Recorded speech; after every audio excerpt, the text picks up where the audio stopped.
La Iglesia Boston Central presenta el siguiente programa.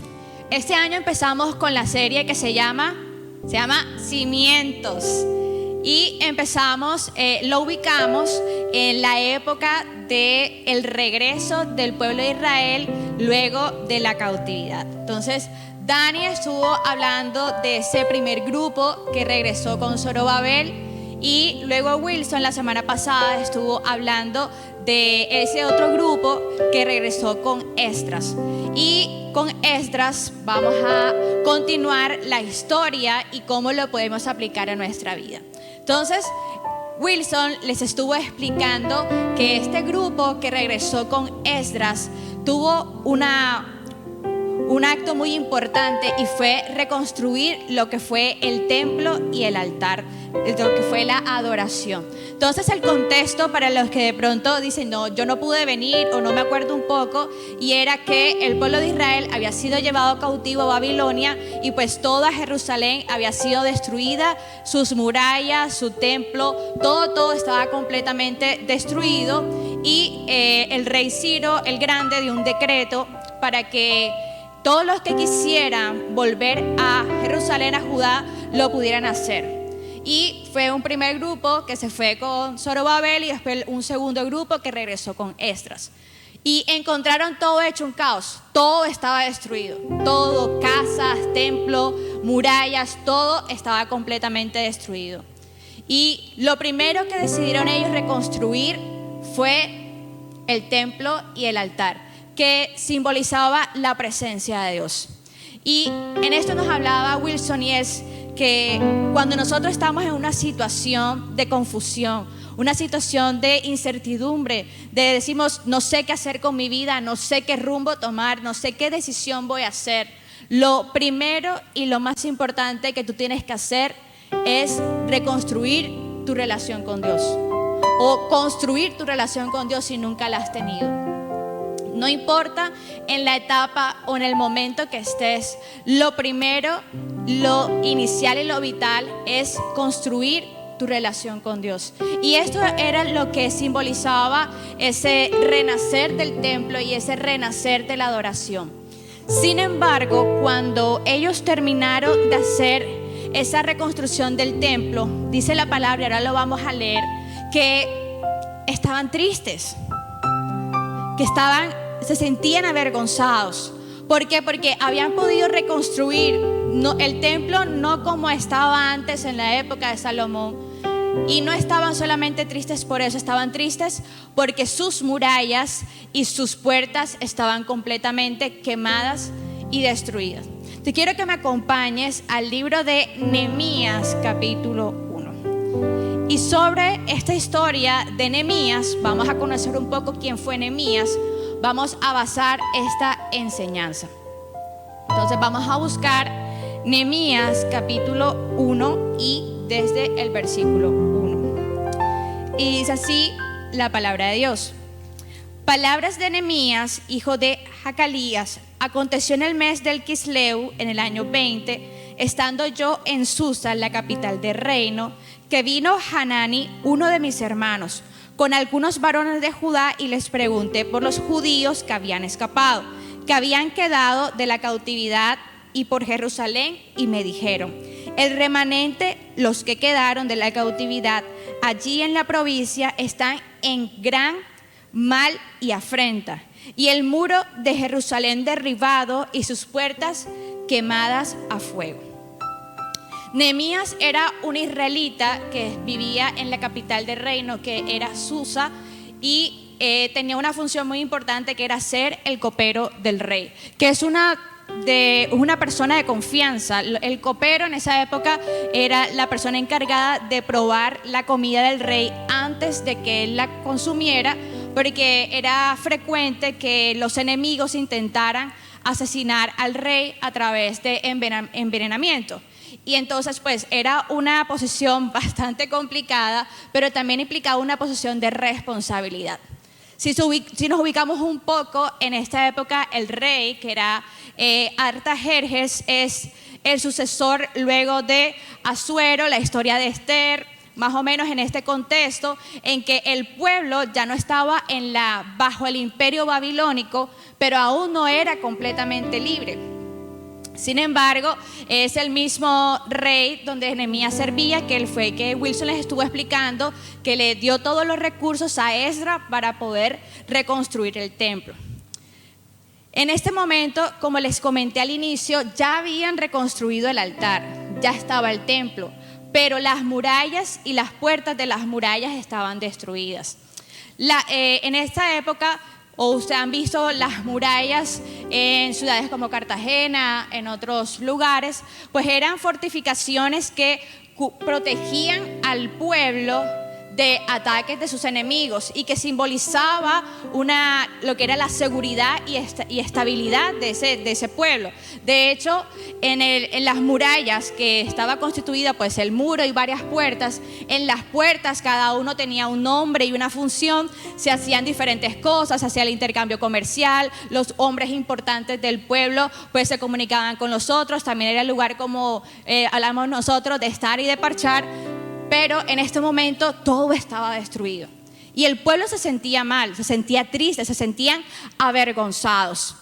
Y esta sensación de vergüenza que experimentaban los israelitas es una sensación similar, y no sé quiénes se pueden sentir identificados, que dices, mira, yo estoy buscando a Dios y yo estoy tratando de tener una comunión con Él y restaurando mi vida espiritual, pero yo veo que las demás áreas de mi vida no lo están. Y cuando tú dices, yo estoy buscando y teniendo una relación con Dios y estás sirviendo y estás haciendo algo, pero tu vida, no toda tu vida, o algunas áreas de tu vida, o tú dices, todo lo que está a mi alrededor, yo lo siento estancado, lo siento que no avanza y no crece a la misma dimensión que mi vida espiritual, entra lo que es la insatisfacción. Cuando tienes una vida espiritual en crecimiento, pero el resto de tu vida está estancado, tú te sientes insatisfecho. Y está lo contrario. Cuando tú ves que todo te va bien, tú ves que todo está progresando, pero tú tienes una vida espiritual destruida, entonces aflorecen los sentimientos de desesperanza y aflorecen los vacíos. Por eso es que a veces uno ve personas que toman la decisión de quitarse la vida y tú de pronto son famosos y dices, pero ¿y esa persona por qué hizo eso? Si se supone que tiene fama, que tiene dinero, que tiene todo lo que yo quisiera tener ahora. Pero en su vida está desesperanza y en su vida están los vacíos. Y tú te preguntas, ¿pero por qué? Y también hay personas que están de este lado, porque también hay cristianos que se quitan la vida. ¿Por qué? Porque está la insatisfacción, porque no te sientes pleno. Porque dices, a pesar que estoy sirviendo, a pesar que le estoy entregando mi vida a Dios, a pesar que creo que estoy haciendo las cosas bien, yo no veo que ese bien se vea reflejado en el resto de área de mi vida.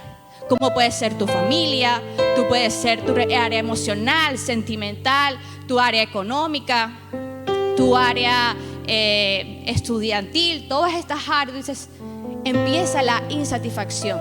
Y eso estaba el pueblo de Dios. Tenían lo mejor, que era tener de nuevo la presencia de Dios, de restaurar el altar, de volver a orar, de volver a congregarse, pero veían que lo que les simbolizaba a ellos seguridad, que eran las murallas, estaba destruido. Y cuando preparaba esto, yo decía, Señor, para un hijo de Dios, un cristiano, ¿qué es la seguridad? ¿Qué te produce a ti seguridad?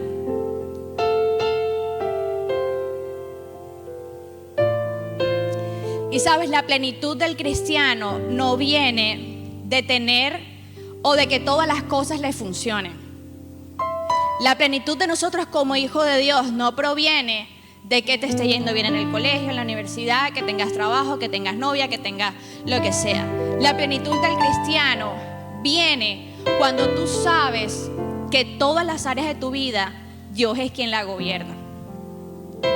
Tú vas así, tú dices, yo no me siento pleno. Yo no sé, en estos días le decía a Dani, yo siento que en este momento de mi vida me siento plena. Y ustedes la preguntan, ay, antes no te sentías plena. Y le dije, no me sentía plena. Y la plenitud tampoco viene de la ausencia de problemas, porque ese es otro concepto errado que tenemos como cristianos, que si estamos con Dios, si estamos obrando bien, entonces no vamos a tener problemas. Y eso es una mentira que tienes que erradicar de tu mente. Los problemas siempre van a estar. Estés o no estés con Dios, los problemas siempre los vas a tener. Porque es parte de la vida, es parte de tu crecimiento, es parte de la madurez. Las pruebas van y vienen. No es que, bueno, yo tuve una época de pruebas y ya nunca más en mi vida voy a tener una prueba. Las pruebas siempre van a estar y es un método para probar, no solamente, como dice, para probarte y para averiguar de qué estás hecho, sino es un método también para moldearte y para hacerte crecer. Entonces, si tu concepto es, no, yo me voy a sentir feliz cuando ya estudie una carrera profesional. Si para ti ha sido motivo de frustración durante mucho tiempo no haber estudiado una carrera profesional, dices, yo voy a ser feliz o me voy a sentir pleno cuando tenga una carrera profesional. O yo voy a ser feliz y me voy a sentir pleno cuando me case. O yo después y cada cosa que tú alcanzas después, ya eso no es el motivo de plenitud. Entonces tú dirás, bueno, si estabas afligido porque no pudiste estudiar, Dios te dio la oportunidad de estudiar. Ya me siento súper pleno. Después, no, ahora es trabajar. Entonces Dios te da el trabajo. Y así, y llega un punto en que, como tú basas tu felicidad y tu plenitud en las cosas, en tu entorno, en las situaciones, entonces nunca te vas a sentir pleno, nunca te vas a sentir completo, nunca te vas a sentir completamente feliz. Hay muchos dichos de que la felicidad es efímera, de que la felicidad no existe, que la felicidad es tanto. De hecho, la felicidad para mí es un término que no tiene ninguna definición porque está basado en la subjetividad. Pero la palabra de Dios sí le enseña que la plenitud es el Señor, que la plenitud es Cristo. Y tú te vas a sentir feliz y tú te vas a sentir pleno o plena a la medida en que tú le des al gobierno de Dios todas las áreas de tu vida.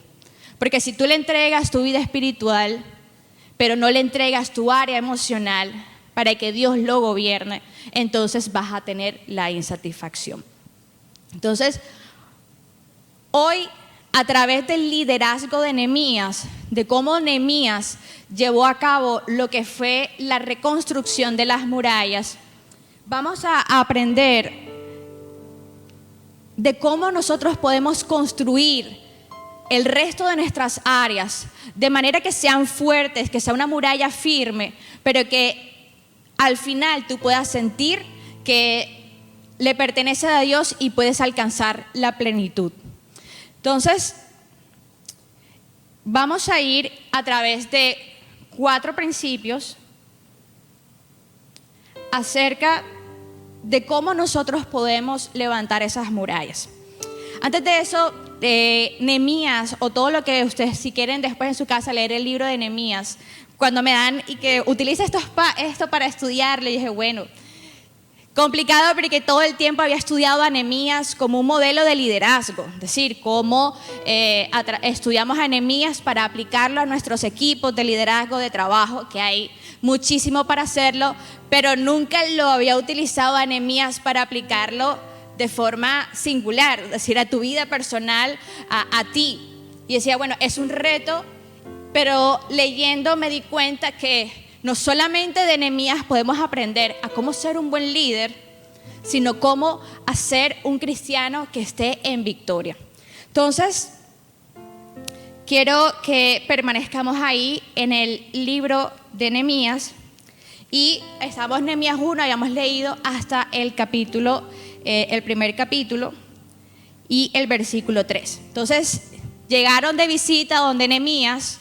Venían de Jerusalén a Susa, le contaron todo lo que estaba pasando, íbamos por el capítulo 3 y ahora vamos a leer en el versículo 4, que dice, Nehemías 1:4, Cuando oí estas palabras me senté y lloré. E hice duelo por algunos días y ayuné. Y oré delante del Dios de los cielos y dije: te ruego, oh Jehová, Dios de los cielos, fuerte, grande y temible, que guarda el pacto y la misericordia a los que le aman y guardan sus mandamientos. Esté ahora atento a tu oído y abiertos tus ojos para oír la oración de tu siervo, que hago ahora delante de ti día y noche, por los hijos de Israel, tus siervos, y confieso los pecados de los hijos de Israel que hemos cometido contra ti. Sí, yo y la casa de mi padre hemos pecado. En extremo nos hemos corrompido contra ti, y no hemos guardado los mandamientos, estatutos y preceptos que diste a Moisés, tu siervo. Acuérdate ahora de la palabra que diste a Moisés, tu siervo, diciendo: si vosotros pecareis, yo os dispersaré por los pueblos. Pero si os volviereis a mí y guardareis mis mandamientos y los pusiereis por obra, aunque vuestra dispersión fuera hasta el extremo de los cielos, de allí os recogeré y os traeré al lugar que escogí para hacer habitar allí mi nombre. Ellos pues son tus siervos y tu pueblo, los cuales redimiste con gran poder y con tu mano poderosa. Te ruego, oh Jehová, esté ahora atento tu oído a la oración de tu siervo y a la oración de tus siervos, quienes desean reverenciar tu nombre. Concede ahora buen éxito a tu siervo y dale gracia delante de aquel varón, porque yo servía de copero al rey. Y el primer principio que quiero enseñarte para que tú puedas construir una vida victoriosa y plena en Cristo es: no ores para que suceda, ora para que Él sea. Repito, no ores para que suceda, ora para que Él sea. ¿Cómo así? Cuando nosotros queremos algo, es natural. Ustedes acaban de hacer un prayer board, ¿no? Yo quiero estudiar esto, quiero trabajar en esto, quiero comprar esto, quiero alcanzar esto, lo que sea. Entonces se vuelve una petición y es todos los días: Padre, te damos gracias. Digamos la cortinilla que todos tenemos, cada quien usa una cortinilla introductoria para orar, y después de la cortinilla, cuando estás muy afanado, enseguida, ¡pum!, metes la petición. Si no estás tan afanado por la petición, entonces, bueno, voy a orar por Pepito, por Sutanito, no sé qué, pero de que le metes el comercial a Dios, se lo pones cuando quieres algo. Y si, como digo, si estás muy afanado, eso lo haces: buenos días, Padre, te doy gracias, tú eres grande, poderoso, lo que tú le digas para caramelearlo, y después: Padre, yo quiero esto, no sé qué, no sé cuándo. Y si de verdad eso te tiene hasta aquí, tú dices: Padre, buenos días, imagínate que tú Pero vemos la oración de Nehemías, que me llama muchísimo la atención, que él ni siquiera empezó, porque dice que cuando escuchó lo que le dijeron fue tan impresionante que lloró y ayunó. O sea, para él fue demasiado chocante escuchar lo que le dijeron. Y lo que les voy a leer ahora lo tuve del libro que se llama Liderazgo con Propósito, que se lo súper recomiendo. Dice: los líderes triunfadores le dan a la oración la máxima prioridad, mientras que los perdedores hacen de la oración su último recurso. Dice: los líderes triunfadores hacen de la oración su máxima prioridad y los perdedores utilizan la oración como su último recurso. Entonces, a veces la oración es: no, yo quiero algo, y horas y horas y horas, como decía, de día y de noche. Y Dios te va a escuchar, Dios te está escuchando.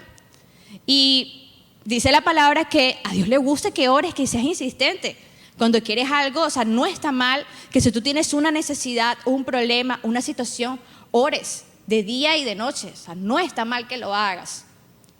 Pero hay quienes dicen: bueno, ya será lo que Dios quiera. O sea, ya de último es que oran, hacen todos los planes, ejecutan, van y vuelven. Y como no les sale, entonces ahora sí vamos a orar. Vamos a orar. Y la clave principal de Nehemías fue la oración antes de irse, antes de ejecutar, antes de hacerlo, fue la oración. Y ahora vamos a ver, y ustedes lo pueden notar a lo largo de los capítulos de Nehemías, que orar fue su principal herramienta. Pero de esa oración que acabamos de leer, puedo rescatar 4 cosas. Y la primera, y que es algo que quiero que se quede en tu corazón cuando tú vayas a orar por algo que tú tienes aquí y que quieres que se cumpla en tu vida. Y que de antemano te digo, si es la voluntad de Dios, se hará en su tiempo. A veces uno tiene peticiones que no se dan. No es porque Dios no te la quiera dar, porque tal vez no era el momento, o hay peticiones que Dios te dice, definitivamente no te lo voy a dar. Y yo, en mi experiencia, las peticiones que Dios contesta de salida que no, ya Dios te la contestó a ti en la intimidad que no. De salida, lo que Dios sabe que te va a hacer daño, que te va a destruir, que de salida te va a decir, ni por ahí. Dios te la contesta de muchas maneras. Lo que pasa es que a veces en nuestro afán de que se dé de otra forma, seguimos ahí, escuchamos, no, ya escuché por ahí algo que me dijeron, pero que no.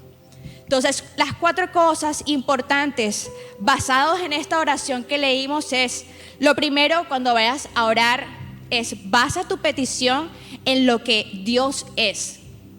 Basa tu petición en lo que Dios es. Cuando él empezó a orar, en el versículo 5 le dijo, oh Jehová, Dios de los cielos, fuerte, grande y temible, que guarda el pacto y la misericordia de los que le aman. A veces nosotros oramos por algo que tú lo ves imposible, inalcanzable, y dices, voy a orar por sí, pero yo creo que no. Y no importa cuán grande, imposible tú lo veas, si tú lo crees y tú lo oras desde quién es Dios, a ti eso aumenta tu fe. Mire que lo que estaba haciendo Nehemías o lo que él pretendía hacer no era cualquier cosa. Número 1, porque es que él no era libre. Él prácticamente también era un esclavo, era trabajador del rey, era el copero, y él en su idea cuando escucha esto es, me voy para allá. Pero dice, yo es que tampoco es que puedo hacerlo y decir, me voy ahora, tengo que hablar con el rey.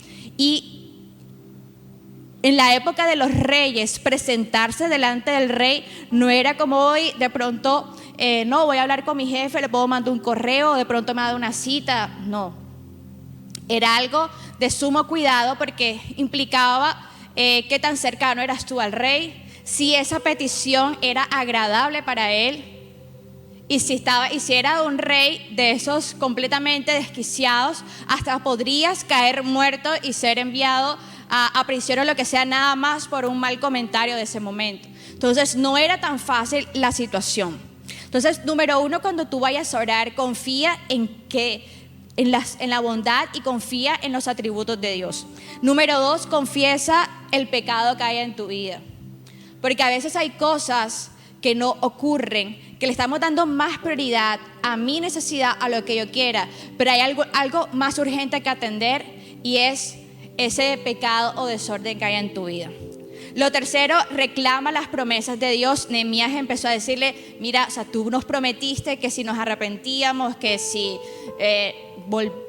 volvíamos a ti, así sea que nos hayamos ido hasta los confines, tú nos ibas a regresar. Y por último, comprométete a ser parte de la solución. A veces tú dices, Señor, yo quiero que me abras la puerta para estudiar en esta carrera o tal cosa, y simplemente te quedas en tu casa y todos los días te levantas a las 10, 11 de la mañana, flojeando, esperando que Dios traiga el recurso para que se abra. Me digo, sí, ¿cómo no? Que Dios va a ver si esa disposición hay. El día que te toque el horario a las 6:30 de la mañana, ¿cómo vas a hacer? Dios está viendo todas esas cosas. No, Señor, quiero que me cumplas tal trabajo y que me des tanto o me des tal aumento, porque lo que tengo ahora no me alcanza y quiero que me dupliques mi salario. Pero Dios está viendo que si no eres fiel y no sabes manejar lo poco que te está dando, tampoco te va a dar mucho más, porque mucho más vas a hacer aún peor. Entonces, cuando nosotros oramos, tenemos que ser conscientes y decir, Señor, esto que tú me vas a dar, yo me comprometo a cuidarlo, me comprometo a trabajar, me comprometo a hacerlo también, que fue la oración de Nehemías. Nehemías dijo, no solamente estaba orando porque se sintió triste por lo que estaba pasando a su pueblo, No solamente hizo el recorrido por todo lo que había pasado, sino que dijo, yo voy a ir. Yo voy a ir a reconstruir. Yo voy a ir a hacerlo. Hay personas, estaba hablando con un primo y su padre se vino para Barranquilla y él decía, estudia allá en Bogotá y su temor de venirse a Barranquilla es que no encontrara un lugar para seguir estudiando su carrera. Le dije, bueno, pero ¿qué has hecho? ¿Has preguntado? No, yo creo que no. No, me van a atrasar. Bueno, yo trabajo en una universidad y yo le digo, ¿y tú cómo sabes que te van a atrasar? No, porque yo he visto. Pero es que tú eres un caso y todos los casos son completamente diferentes. Ay, averíguame. Yo les averigué yo tengo mucho trabajo. Yo dije, aquí está el teléfono, llama a Misiones, aquí está la persona, si cualquier cosa, si no te contestas, entonces me avisas que yo voy y averiguo qué ha pasado con tu caso. Al fin y al cabo no hizo nada. Yo decía, pero empiezan a creer cosas y a temer cosas que ni siquiera les han pasado, que ni siquiera te va a ocurrir. No es que a fulano le pasó, pero es que tú no eres fulano. Entonces quiere que Dios te abra la oportunidad de un trabajo, ya estás preparado, has estudiado una profesión, pero no hay diligencia. Tengo un estudiante también de mi carrera, es muy bueno, y hoy en día está desempleado. Le dije, bueno, mira, métete a LinkedIn, que hoy en día es como la red de profesionales donde se está moviendo la contratación. ¿Qué es eso? Le dije, mira, te mando el link, estúdialo, no sé qué. 2 semanas después, oye, mira, ya te metiste, ¿en qué está? No, él me está ayudando con un trabajo de un estudiante de doctorado. No, que se me dañó el computador y yo, anda, ¿cómo va a ser? No, vendí el aire acondicionado para comprar otro computador y bueno, y trabajo. No, nada, no me han llamado. Y dije, bueno, ¿y qué hiciste con LinkedIn? No me he metido todavía. Y bueno, y te paso, y ya enviaste la hoja de vida a la unidad de mi trabajo, se llama Cook Jobs, y yo le dije, me dijo, no. Y hablaste con el coordinador de prácticas que tiene el contacto de la empresa, no. Y yo, bueno, y dije, bueno, y entonces, ¿tú quieres empleo? Sí, pero lo quieres buscar, entre comillas, la respuesta era no. Entonces, a veces nosotros tenemos peticiones y cosas, pero no queremos ser responsables de ellas. Entonces, las 4 cosas que pudimos ver en la oración, y para que no bases tu oración en la petición, básala en lo que Dios es, confiesa el pecado que hay en tu vida, reclama las promesas de Dios y comprométete a ser parte de la solución. Esto es lo primero, y van a ver cuando ustedes estudien Nehemías, que se los voy a dejar de tarea, sobre todo al equipo de trabajo que están. Les voy a contar a los que no son del equipo de trabajo, regáñenlos. Dani les puso una tarea y no la leyeron. Y yo sé que mañana les vuelvo a preguntar y tampoco. Les puso unos versículos, les dijo, léanlo. Nada. Están igual que el pueblo de Israel. Entonces, lo primero, ora. Pero ora no para que se suceda, sino para que Dios sea. Lo segundo es ignora y confía. Y en esto nos vamos a remontar a los que pudieron estar en la prédica de Dani acerca de un ítem que decía haters. ¿Alguien sabe? Todos saben que es un hater. ¿Saben? Las redes son los que le echan al agua sucia. Tú puedes verte linda, pero igual te dicen que estás horrible. O sea, siempre hay gente que yo digo, caramba, ¿cómo tienen la lengua y los dedos? Porque la mente y los dedos para escribir, cuánta babosada. Yo, pero si no te gusta, déjalo de seguir. Sigue derecho. ¿Qué ganas tú con escribirle? Oye, tú eres ridícula, estúpida, que no sé qué. A una persona que, o sea, tú ni la conoces. Bueno, los haters, como dicen por ahí, they are gonna hate. Todo el tiempo te van a, o sea que tú estés haciendo bien, o sea que tú no lo estés haciendo, siempre te van a tirar el agua sucia. Y en nuestro caso, como cristianos, tenemos un montón de haters, que es todo el reino de las tinieblas. Nosotros como hijos de Dios tenemos un ejército de haters que trabaja día y noche para avergonzarte, para destruirte. La buena noticia es que ellos, como están destruidos por completo, es lo único que tienen que hacer. En el caso de Nehemías, tenía unos haters, pero que estaban ahí todo el tiempo. Y en este caso, bueno, les cuento para resumirles, Nehemías oró, se presentó delante del rey Y el rey le dijo, oye, ¿tú por qué tienes esa cara triste? Te veo así como achicopalado, ¿qué tienes? Y le dijo, no, mira, es que mi pueblo está en esta tal situación. Y él dijo, bueno, ¿qué quieres hacer? No, yo quiero ir allá. Bueno, le dijo, ¿cuándo vuelves? Pues no era como que, ay, vete y después. No, le dijo, ¿cómo y cuándo? No, mira, yo me voy tanto tiempo y voy a cumplirlo. Y bueno, le dieron el permiso, le dieron cartas, le dieron recursos, todo, y llegó allá a Jerusalén. Y bueno, Nehemías pues se encuentra todo eso destruido, obviamente, por lo que se entiende, pues Nehemías nació en el cautiverio, o sea que no pudo haber visto eso, pero se impresionó de ver tal destrucción y lo que hizo fue orar. No le dijo nada a nadie de lo que iba a hacer, recorrió, y luego cuando ya reunió a un grupo importante de personas, le dijo, miren, yo he venido para que reconstruyamos las murallas. Y bueno, y en eso ustedes pueden aprender mucho de cómo, si tienen personas a su cargo, de cómo animarlas correctamente para hacer una tarea y tal. Y bueno, la gente se emocionó, y sí, vamos a hacerlo, ¿qué tal?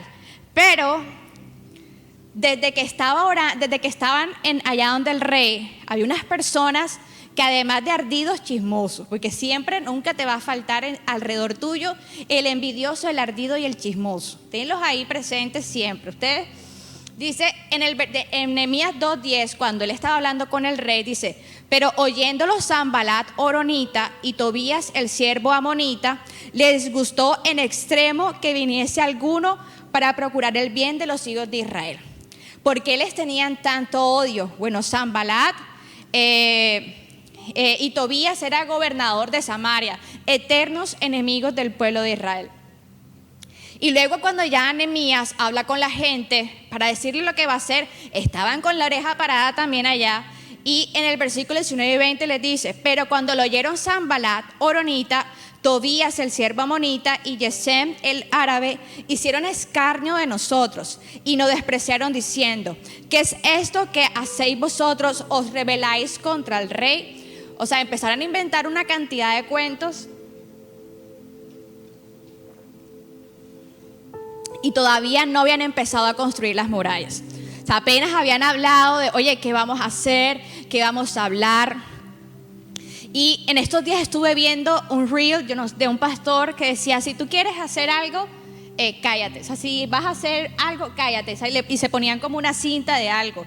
Y decía, eso es como, no le veo como tan espiritual de que si tú quieres hacer algo, tú no se lo puedes contar a nadie. Pero después cuando yo empiezo a leer esto de Nehemías, antes de ir a comunicarle al pueblo lo que iba a hacer, recorrió, vio, planificó, estructuró y luego lo habló.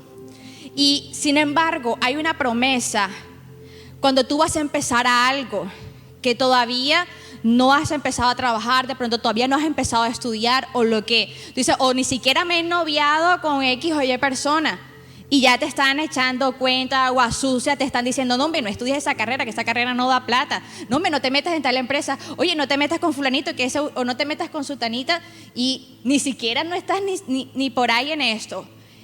Así le pasó a Nehemías, pero en el versículo 20 me encanta esto que dice Nehemías, es una promesa para ti y para mí, dice, después que ellos empezaron a decir todas esas cosas, Nehemías les dijo, el Dios de los cielos, Él nos prosperará. Y nosotros sus siervos nos levantaremos y edificaremos, porque vosotros no tenéis parte, ni derecho, ni memoria en Jerusalén. Cuando tú vayas a emprender algo, cuando tú quieras hacer algo y empiezan los haters a decirte, mira, no lo hagas, no te metas por ahí, pero ya tú tienes certeza de que Dios te ha dicho que ese es el camino, piensa en esta promesa. Si Dios me trajo aquí, Dios me va a ayudar. Si Dios me dio la oportunidad del primer semestre, Dios me va a seguir pagando la carrera. Y no significa que no tengas que hacer pausas, que en algún de pronto un semestre digan, bueno, no se pudo hacerlo, pero tú tienes que confiar en que Dios va a llegar hasta el final. Porque Nehemías lo tenía en su mente, decía, Dios me trajo hasta aquí y Él me va a proveer, Él me va a ayudar. Así que cuando vengan los haters, que puede ser una persona, una situación o lo que sea, un pensamiento tuyo, a querer detenerte para iniciar esa obra de reconstrucción en el área de tu vida, piensa, Dios va a estar conmigo y Dios me va a ayudar. No importa lo difícil que sea, no importa la cosa pequeña que tú vivas. A veces menospreciamos el sentimiento de alguien, por lo menos la tusa. Alguien, todos saben qué es la tusa, ¿verdad? No la de la mazorca. O sea, cuando estás aquí, que estás triste, que alguien te dejó, te rompieron el corazón, se fue y ya no te quiso más. Hombre, eso duele. Eso duele. Y nosotros, ¿no han visto ahora últimamente que si tu psicóloga fuera costeña y te dice, hombre, deja de llorar, tú eres bobo, ese bobo, que no sé qué, oye, tú si eres tonto, vas a llorar por esa pelada, usted porque pelada maluca, no sé qué, búscate otra y tal, y empiezan a decirte cosas. Pero es que un sentimiento de eso es doloroso. Y a veces creemos que esas cosas pequeñas no se las podemos entregar a Dios. Sí se la puedes entregar a Dios. El despecho, el dolor, es la traición, ese sentimiento, tú se lo puedes entregar a Dios y Dios te va a ayudar a superarlo. A veces crees que como pues, Dios es tan sublime y Él no se va a meter en esto, tu mejor forma de superarlo es un clavo saca otro clavo, o tu mejor forma de superarlo es con otra persona, con el alcohol o lo que sea. Y no, tu mejor forma para cualquier situación difícil siempre va a ser Dios, pequeña o grande, siempre va a ser Dios. Y después de esto la historia continúa y ellos empiezan a reconstruir y empiezan a hacer. Y esta gente estaba súper ardida. O sea, esa no era otra palabra. Ellos no tenían nada que hacer. O sea, ellos vivían en otro pueblo. Ellos estaban en otra cosa. No les afectaba en nada que el pueblo de Jerusalén lo construyera. Pero como eran enemigos, ellos buscaban. Y se burlaban de ellos en todo momento. Y les llegaron a decir, mira, tronque muralla esa que estás haciendo. Mire, eso se va a caer. Eso no sirve. Y a veces tú empiezas a estudiar una carrera y oye, tú sí serás que ¿cuánto sacaste este semestre? ¿Y en cuánto te quedó? Oye, pero te están pagando como poquito. Oye, ¿si será que te irás a casar? Yo no veo que eso tenga como fundamento. Ay, te pusieron a servir rodando sillas. Pues tú tienes que decir que te pongan a predicar. Tantas cosas que te pueden decir, tantas cosas que te pueden lanzar para desanimarte. Y ellos decían todo el tiempo.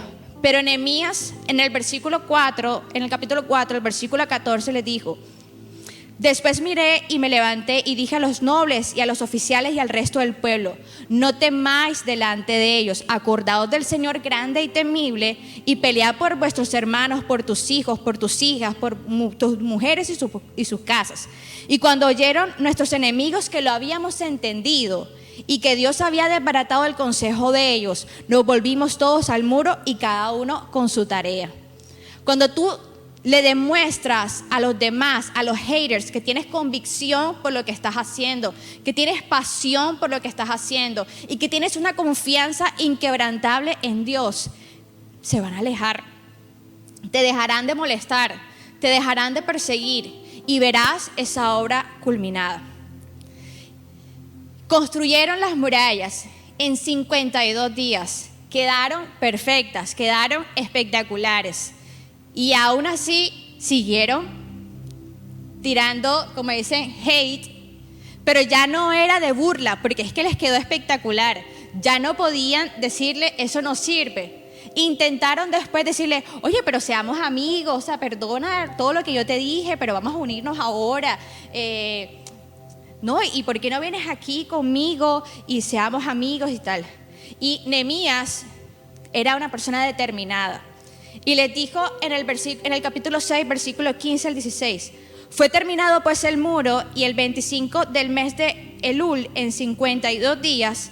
Y cuando lo oyeron todos nuestros enemigos, temieron todas las naciones que estaban alrededor de nosotros y se sintieron humillados. Y conocieron que por nuestro Dios había sido hecha esta obra. Eso fue lo importante, que ellos creían, la gente veía al pueblo de Israel, que veían sus caras y decían, eso les va a quedar feo, eso no va a servir, eso no va para ninguna parte. Pero después, cuando lo vieron terminado por la obra de Dios, se dieron cuenta que no eran ellos, sino que era el poder de Dios, y ahí se sintieron intimidados. Y en esta parte que es de ignora y confía, recuerda que en el antes, en el durante y en el después de lo que tú estés haciendo para reconstruir un área de tu vida, Dios va a estar ahí.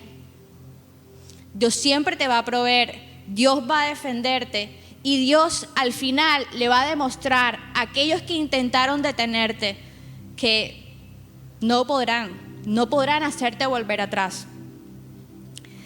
En medio de todo esto, el tercer principio es refuerza tus puntos débiles.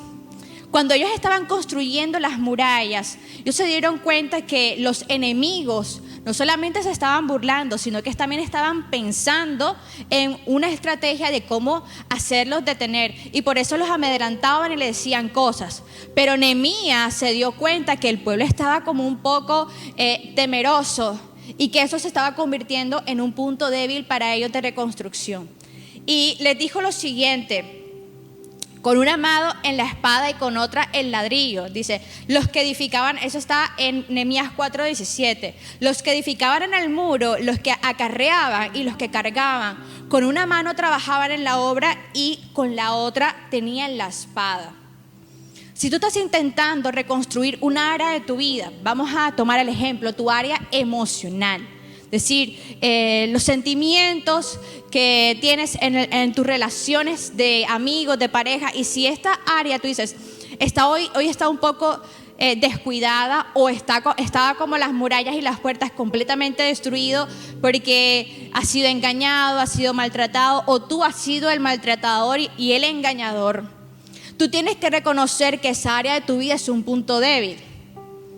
Y tú, si la quieres empezar a reconstruir, dices, no, yo ahora voy a rodearme de mejor personas y vas a hacer muchas estrategias, pero tú nunca puedes dejar de un lado lo que es tu vida y tu crecimiento espiritual.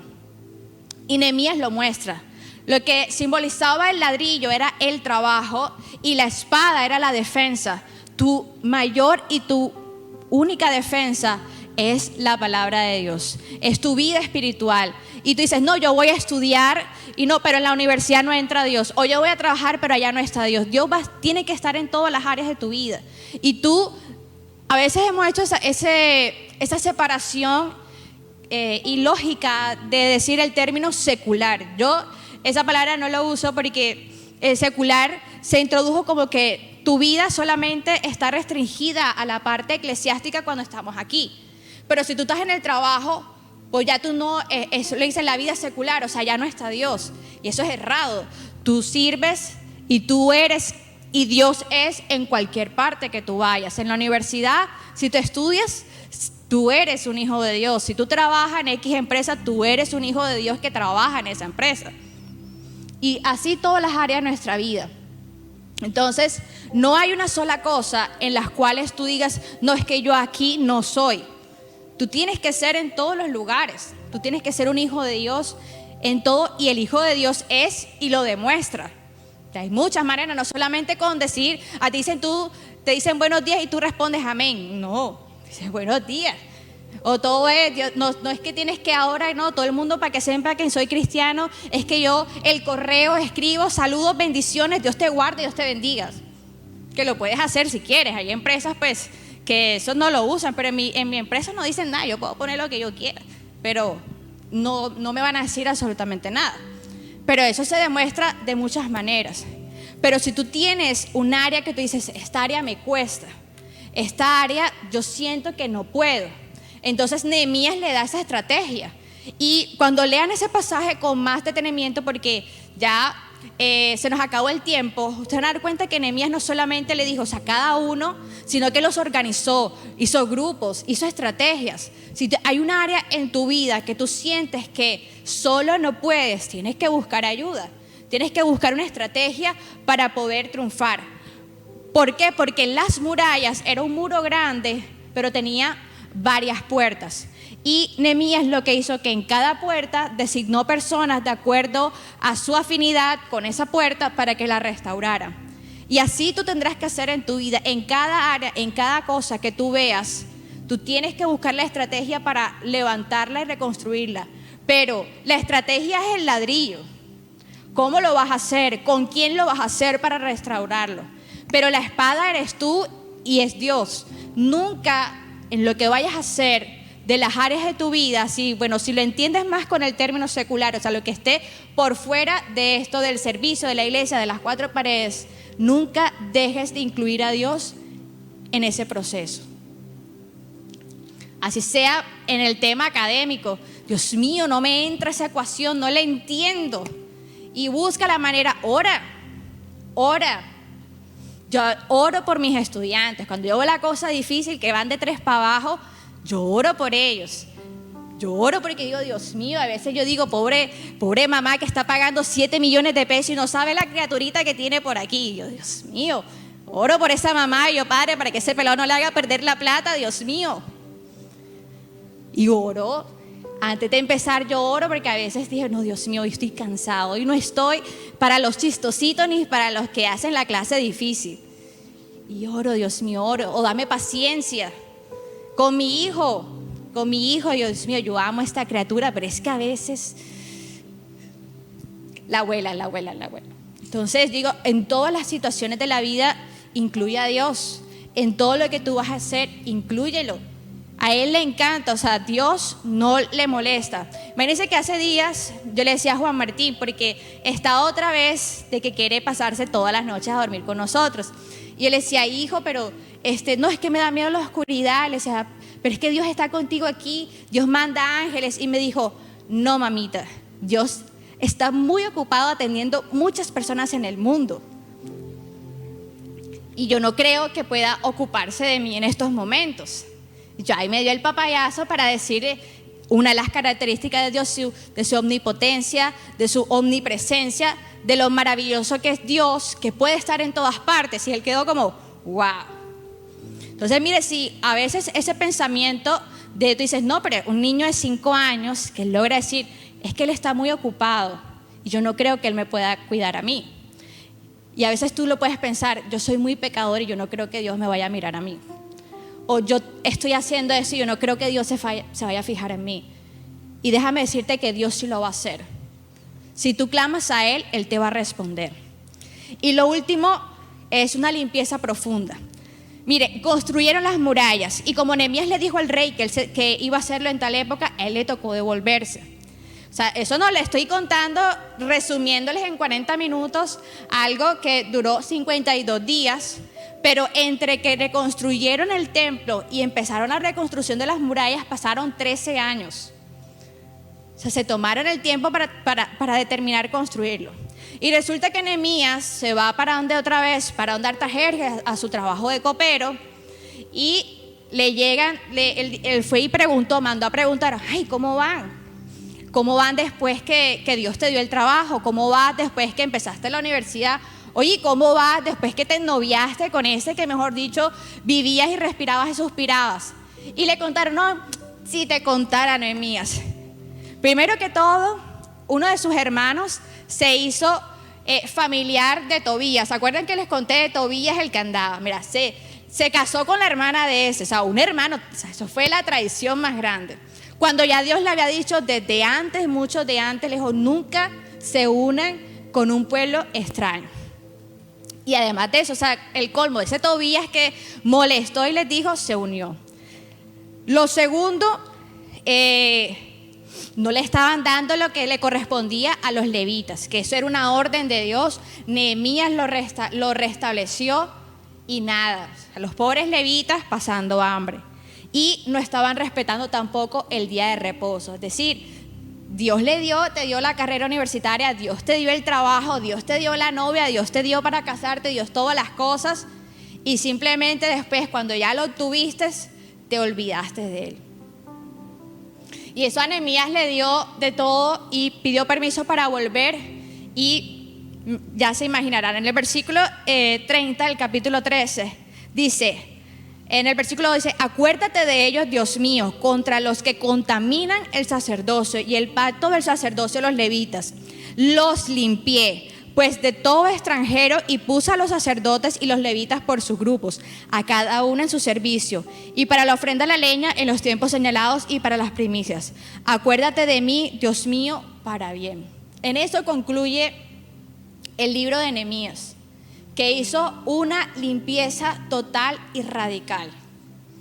Y yo creo que esto es lo más difícil cuando nosotros tenemos un área de nuestra vida que está destruido. Y es ser radical. Ser radical con lo que ya tú sabes que no te va a ayudar para bien. Porque si el pueblo de Israel persistía en estas cosas que estaba haciendo, los iban a destruir nuevamente. Y no porque las murallas estuvieran débiles, sino porque Dios los iba a soltar otra vez. Porque Dios les dijo, si ustedes otra vez iban a cometer el mismo error de siempre, y Nehemías no lo iba a permitir. Entonces, en esta historia de Nehemías podemos ver que a través de cómo él lideró para reconstruir las murallas, tú también puedes liderar para reconstruir tu vida, para reconstruir esas áreas que tú hoy estás diciendo no están bien y te están generando insatisfacción. Puede que empieces el proceso y no ocurra inmediatamente. Miren que de reconstruir el altar y las murallas, 13 años. Pero en la estrategia que diseñó Nehemías, las murallas fueron 52 días. O sea, lo que se habían tardado por años por estar en la terquedad, cuando decidieron volcar su mirada en Dios, fueron solo 52 días. Y yo te aseguro que cuando tú empieces a entregarlo, cuando empieces a devolverle a Dios el control de tu vida, el proceso de reconstrucción va a ser acelerado. Vas a empezar a ver aquellas cosas que por tanto tiempo te costó, verlas resueltas, verlas realizadas. Porque en su promesa, Dios quiere que tú seas feliz. Eso es algo que tú tienes que meterte y grabarte en tu mente. Dios quiere que tú seas feliz.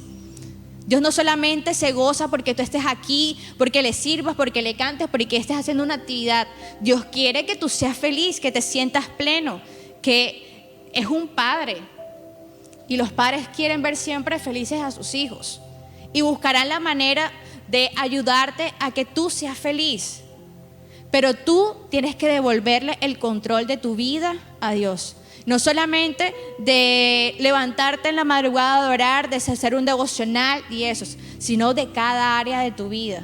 Entregarle el control. Y entregarle el control no significa solamente, Señor, quiero que la gobiernes, sino que te tocará cambiar tu forma de orar y orar para que Dios sea y no solamente para que te suceda.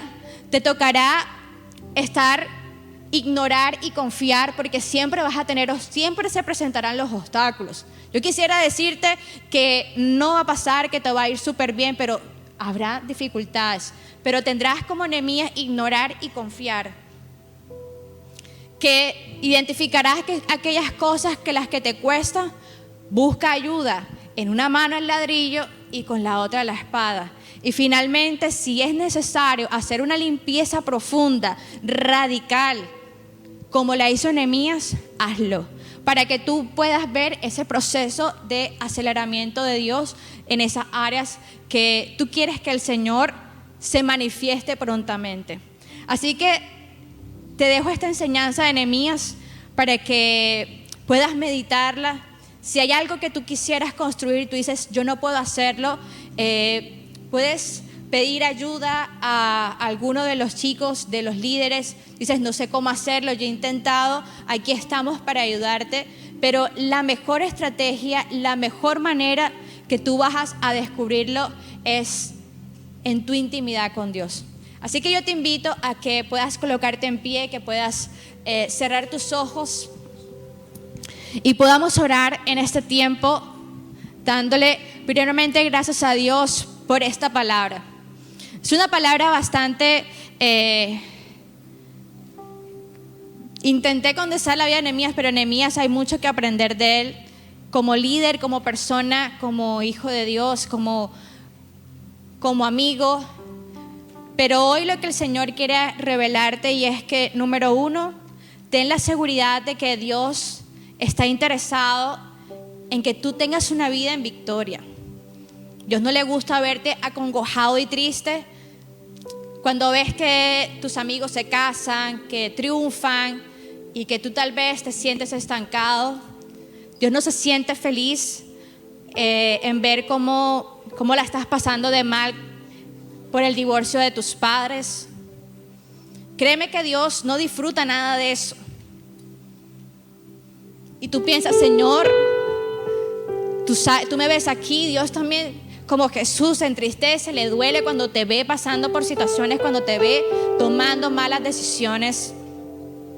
Pero más allá de todos esos sentimientos, Esta palabra es para que tú tomes las riendas, para que tú acciones el pequeño grano de mostaza que hoy es tu fe y la coloques delante del Señor. Decirle: Señor, yo quiero dejar de sentirme, dejar este sentimiento de insatisfacción y que tú seas mi plenitud. Yo quiero dejar este sentimiento de vacío, de ver que muchas cosas anda bien en mi vida, pero mi mente es un completo caos y destrucción. Padre Celestial, en esta noche, en esta tarde, Señor, con estos jóvenes oramos, Señor, creyendo de que tú eres un Dios todopoderoso. Así como Nehemías, que reconocía la grandeza de tu nombre, que eres grande, que eres fuerte, que eres temible.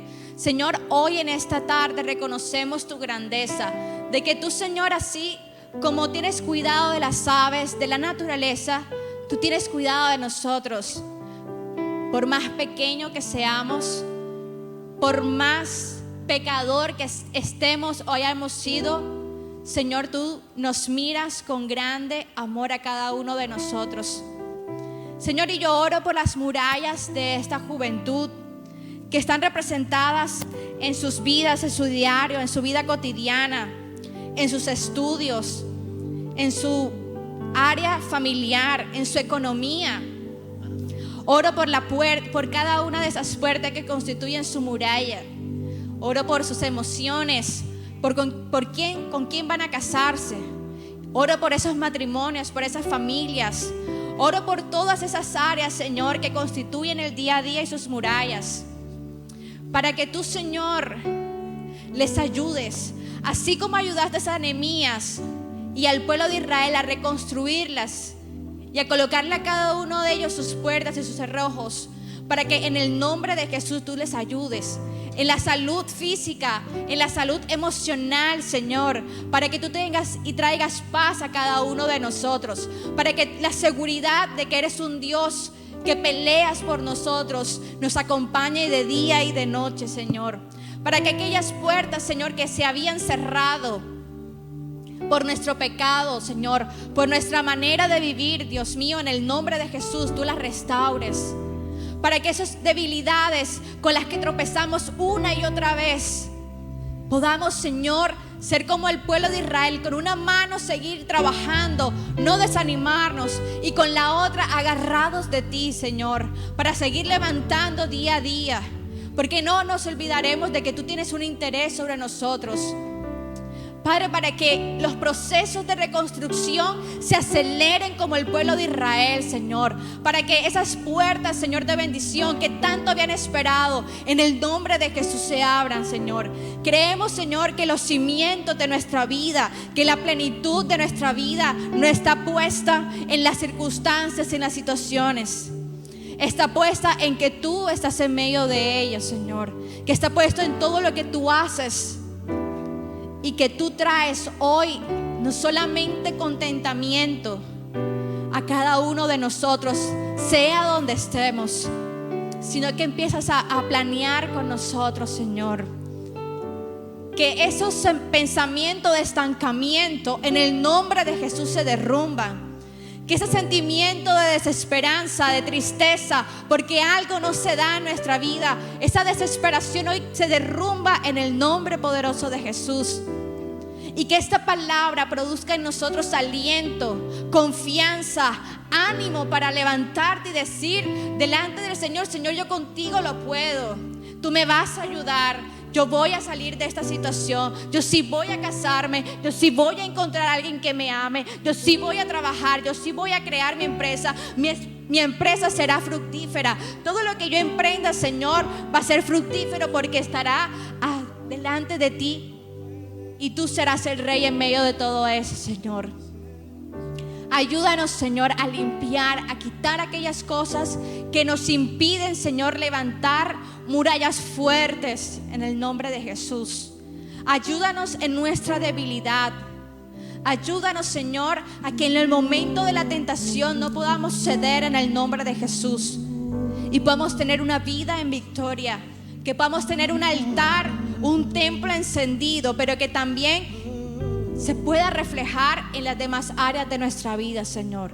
Te bendecimos, Padre amado, y te damos gracias en el nombre de Jesús. Amén y amén. Bríndale un fuerte aplauso a Dios.